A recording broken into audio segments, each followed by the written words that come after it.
Dalam nama Bapa dan Putra dan Kudus. Amin. Bapa di surga, kami mengucap syukur dan terima kasih.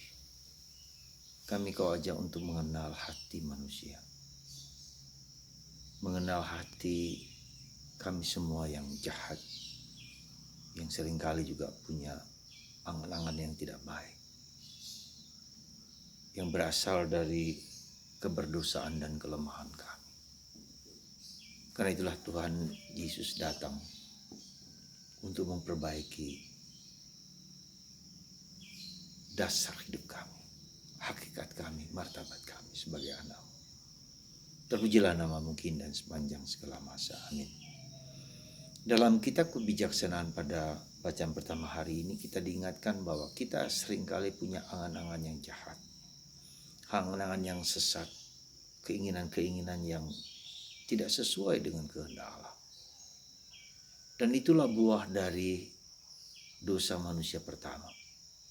Ketika manusia jatuh dalam dosa, dan itulah akibatnya. Pikiran, hati, budi manusia jahat. Sehingga dia hanya melakukan apa yang menurut mereka baik. Bahkan mereka menduga, mengangan-angan dan tahu tentang Allah, bahkan menganggap demikian. Nah, demikian yang terjadi pada Yesus pun.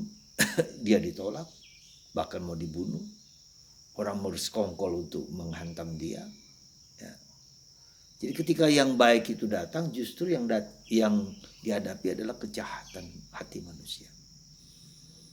Maka hari-hari ini menjelang Paskah kita diajak untuk merenungkan hakikat kita manusia yang pada dasarnya baik sebetulnya. Kita semua diciptakan baik dan berada di Taman Eden.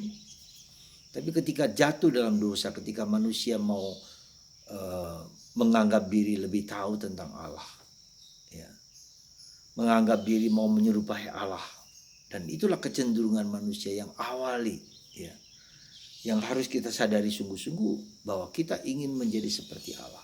Kita mau mempunyai segala kemampuan yang kira-kira menyerupai Allah. Dan ketika itu terjadi bahwa manusia dikeluarkan dari Taman Eden, Taman Firdaus, ya.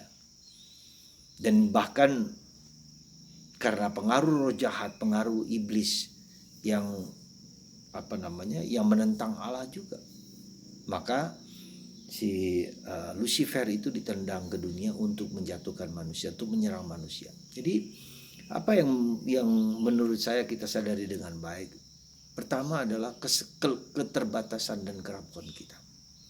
Ketidakberdayaan, ketidakmampuan kita manusia dulu. Itu yang harus kita sadari, kelemahan-kelemahan dan keterbatasan kita. Jadi kita sendiri tidak dapat dan tidak mampu, ya, mengenal Allah dengan lebih tuntas, lebih menyeluruh. Mungkin satu bagian kecil umat manusia tahu tentang Allah, tentang sifat-sifat Allah, hanya sebagian kecil dari seluruhnya. Itu yang pertama yang harus kita sadari sungguh-sungguh. Yang kedua, bahwa ada faktor yang kita sebut faktor X, yaitu tentang si kuasa kegelapan, Lucifer, orang bilang Dajjal, yang mempengaruhi pikiran kita manusia sehingga manusia seringkali jatuh dalam dosa. Ya, jadi dua sisi ini yang harus kita perhatikan. Dan itulah sebabnya kenapa Allah menjadi manusia. Yang sebentar lagi kita akan rayakan dalam peristiwa Paskah, ya, di mana Yesus sang juru selamat, sang penebus dan segala kebaikan ada padanya ditolak mentah-mentah oleh manusia. Bahkan itulah dianggap bahwa Yesus sendiri dianggap sebagai melawan Allah sendiri. Nah, inilah ingin kita kenali dengan diri kita bahwa ketidakberdayaan kita manusia, keberdosaan kita manusia, dan kuasa iblis yang mau mengganggu kita untuk membuat kita semakin menjauh dari Tuhan. Jadi dua unsur penting ini yang tidak jarang mempengaruhi hati manusia untuk melawan Tuhan sendiri. Ya. Nah, maka bagaimana cara Tuhan mengatasi masalah itu? Dengan mengirim putranya sendiri. Sang Sabda itu menjadi manusia. Ya, sang Sabda itu, ya, di mana Allah Bapa, Allah Putra dan Allah Roh Kudus, Allah Bapa, Allah Sang Sabda dan Roh Kudus itu, dan itu diberikan kepada kita supaya kita diberi kemampuan, daya untuk menolak yang jahat, untuk menghancurkan yang jahat. Dan itulah yang terjadi dalam masa Paskah ini, ya. Ketika manusia jatuh dalam dosa, sebelum manusia jatuh dalam dosa, manusia punya martabat keilahian. Setelah manusia jatuh dalam dosa, martabat keilahian, martabat keilahian dalam diri manusia itu hancur. Dan Paskah inilah mau mengembalikan martabat kita sebagai anak Allah. Maka kenapa dalam masa Paskah itu kita juga merayakan tentang baptisan. Mereka-mereka yang dibaptis gitu kan. Dan mereka kita mengulangi kembali janji baptis kita.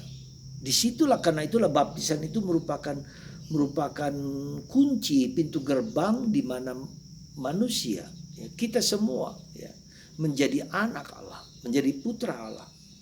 Kita semua diberi karunia Roh Kudus. Kita semua diberi karunia kebersamaan, keputraan. Kita bersama diberi karunia keilahian dalam diri kita. Itulah dari martabat baptisan. Jadi ketika kita merayakan Paskah, kita diingatkan kembali akan martabat kita yang luhur. Dan kita bersyukur untuk itu. Semoga persiapan Prapaskah ini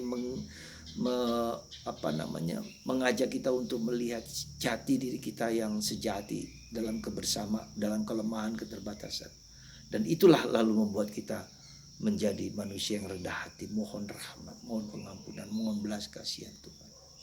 Maka di situ saya melihat kerahiman ilahi adalah salah satu devosi terakhir yang Tuhan memberikan. Kenapa terakhir? Karena dalam devosi kerahiman ilahi inilah hidup kita tergantung dari kerahiman Allah, dari belas kasihan Allah, dari kemurahan hati Allah. Dan kita diajak untuk semakin mempersembahkan diri kita kepada Tuhan. Ya. Hidup kita tidak tergantung dari diri kita sendiri, tapi dari Allah. Semoga kita mengakui keberdosaan dan kerapuan kita. Kita mengakui kekurangan dan keterbatasan kita. Tuhan memberkati Anda semua supaya kita menjadi lebih rendah hati untuk menerima diri sendiri. Tanpa Tuhan kita tidak dapat berbuat apa-apa. Kerahiman ilahi adalah satu jawaban dari kerapuhan kita manusia. Dan Tuhan memberikan itu kepada kita. Tuhan berkati Anda semua. Bapa, Putra, dan Roh Kudus.